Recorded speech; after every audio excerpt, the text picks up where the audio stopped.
alaikum. Baiwa Allah, kin san su malamai magadan annabawa ne. Amma ni ba boka bane.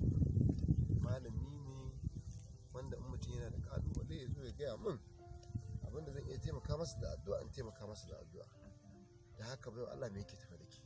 Ni yanzu gafarta malam abin da yake tafe da ni miji ne a gida aka zaɓa masa. To ni matsalar dai guda ɗaya ce. Shine gaskiya wallahi malam talaka ne. Shine na zo to a ɗan san yadda za a yi dai in samu dai mai kuɗi dai mai arziki in aura. To yanzu miki tambaya da masu kuɗi da masu arziki su waye suka fi yawa a duniya? Marasa dai arzikin sun fi yawa a duniya. To yanzu ina ganin akwai bayan Allah wanda suka kwana sallah suka kwana karatu a tarihin rayuwarsu me suka bari? Tambaye ki nake.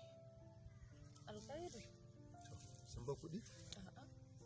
To bari na gaya miki gaskiya. In za ki je ki tafi neman aljanna ki tafi neman aljanna ki.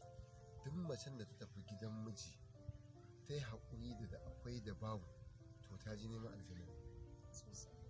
So da haka ni shawara da zan baki ki je ki haƙuri ki bi zaɓin iyaye su suka yi cancanta su zaɓa wa ƴarsu mijin da ya fi cancanta.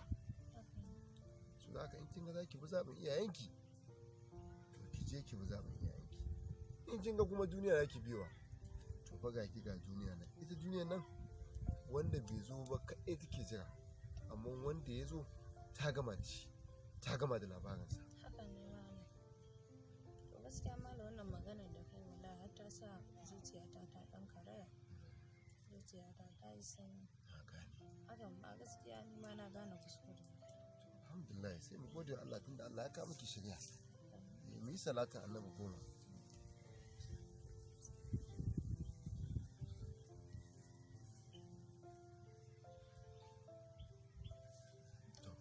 Allah a je a yi haƙuri annabawan Allah ma babu wata kalma a duniya wadda tafi kalmar haƙuri. Za ki ga Allah subhanahu wa ta'ala yana ba annabawansa haƙuri ba wai dan ba zai iya ɗaukar musu mataki bane ba, amma dai cewa yake su yi haƙuri. In kika duba duk wata kalma a duniya babu kalmar da ta wuce kalma. In an yi haƙuri in Allah da za a ci ribarsa. Shi yasa Hausawa suke cewa mai haƙuri yakan dafa dutse har ya sha romansa. Da haka da Allah a je a haƙuri mu ma zama haƙuri muke yi. To gafarta malam ba komai.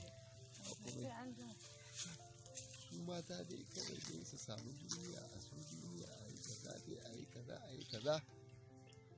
Duk matakin kun kai salihan bayi wanda Allah ya musu alƙawarin aljanna amma sun sha wahala a duniya. To Allah ya sa mu dace. Alhamdulillah ba zan samu tafi masallaci.